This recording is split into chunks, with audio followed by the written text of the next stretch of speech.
Welcome into Last Call. Your usual duo, Caden, Colford, and Jace, Hodge. If you didn't know so already, a special guest today, senior guard and Jesse Bingham of the Greyhounds. He's coming off a great win against the University of Illinois Springfield. But today, it's going to be somewhat of a player spotlight. In your last go-around here at UINDY, we want to start with, where did your basketball journey begin?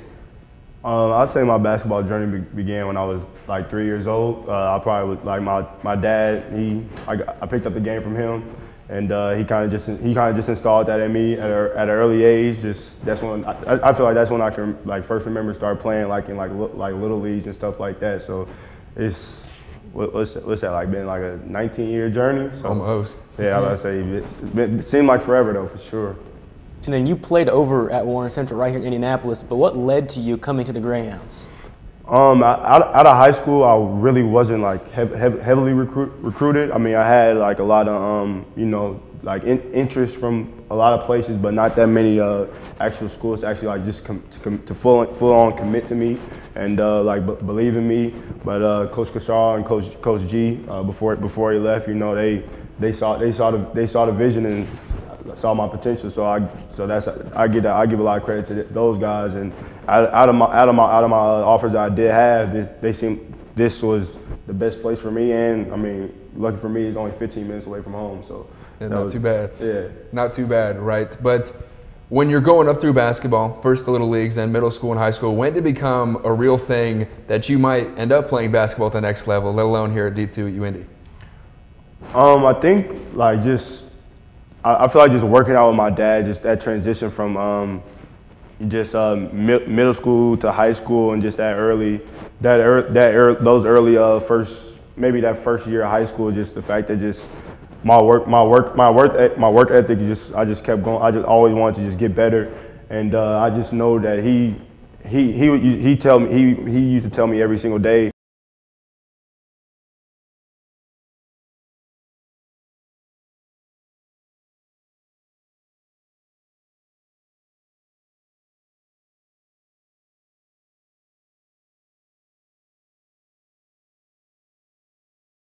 As far as the game will take you, and then that always just plays in the back of my mind, and I'm still just trying to keep that alive right now. And then you mentioned obviously head coach Corsaro, and he recruited you back in high school. What is your relationship with him like? We got a pretty solid relationship. Just being here, one of his first batch of guys after the pandemic and COVID and all the adjustments that had to be made with that. Me and a few other guys were his main core that he recruited and brought, and that's kind of been with him since then. So it's a lot of trust there. He's instilled his faith in me to go do what I do on the court every day, and I trust him to make the right calls, and he knows what he's talking about for sure. And I think all of us have seen Coach Corsaro on the court, right? He's a pretty intense guy. Yeah. He's pretty loud. But what is Coach Corsaro like off the court? What might the cameras not see about your head coach? What the cameras might not see is that he tries to be like us sometimes. Like he tries to get on the inside jokes and stuff like that. Like he really wants to be involved in the laughs and the little side giggles and side jokes and stuff like that. Like he tries to play his hand in there too. So that's something that everybody else might not know about him. And so obviously you've seen plenty of success over the last few years, but mainly the last 2 years, some great success in these last 2 seasons. What is the reason that the program continues to see this level of success these past few years? I feel like you gotta give a lot of credit just to the type of people that he recruits. Like you said, you guys can see that just how the intensity that Coach Corsaro brings to the table every single day, and he's gonna carry that no matter if it's 6 a.m., midnight, no matter what the time is.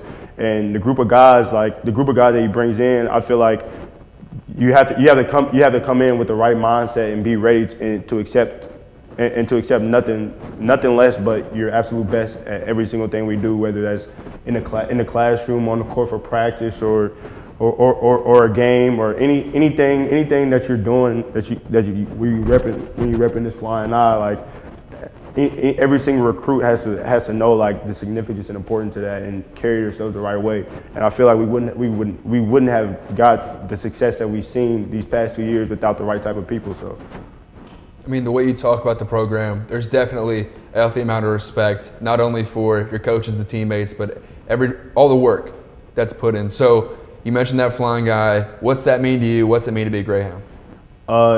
It means a lot. I mean, this place is this place gave me another home, and I mean, like I said, I'm blessed for it to only be 15 minutes away from my actual residence where my mom and dad live, and you know, it's a welcoming community environment.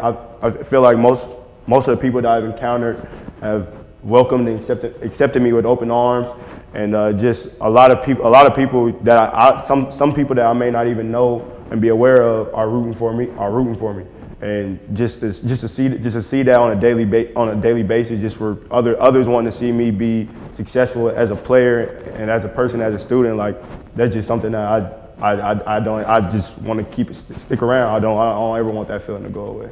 And for those who haven't seen you play, either in person or here on UINDY TV, how would you describe your style of play?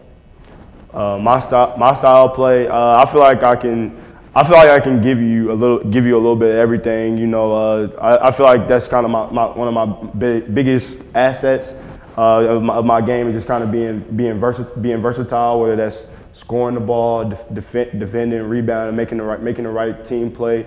I feel like a lot of you bring any of my other teammates up here, they probably say the same thing. But I feel like my versatility and willingness to put the team first before me is my greatest aspect.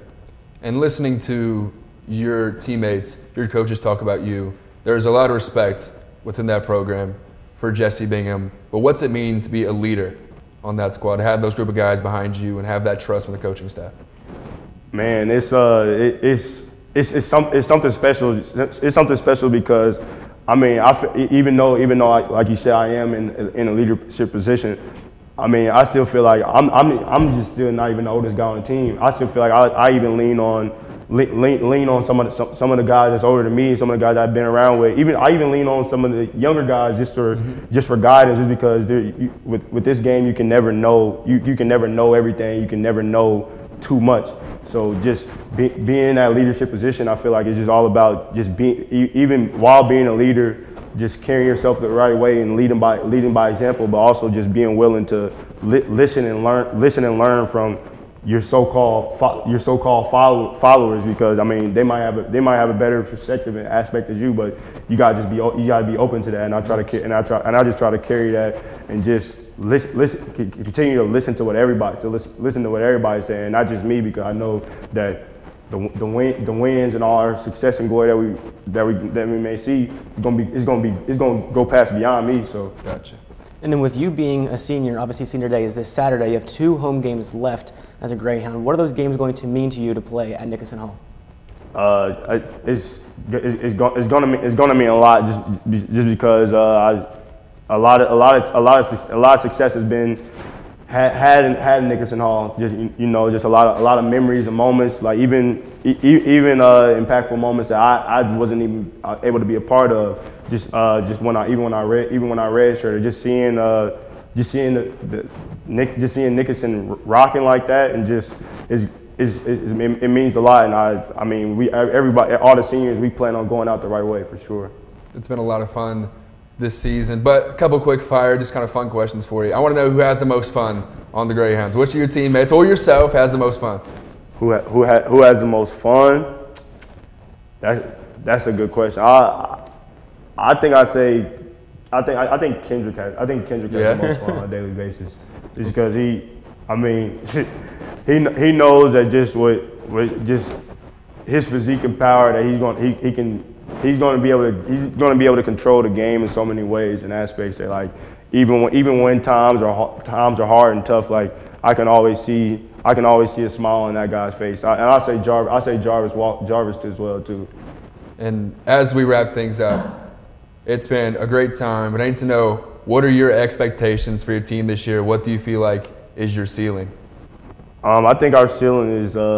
I think if anybody came up here and told you anything else besides the national championship, then they'll be in the wrong. We're still focused on our primary goal of getting our three championships that we want to accomplish: the regular season, the conference championship, and the national one. We're trying to close out the season the right way to get that regular season one, just because that sets the foundation to do and accomplish our two others. So we're just looking to put our best foot forward and knock that off first, and then I think everything else will fall in place as it should. Thank you.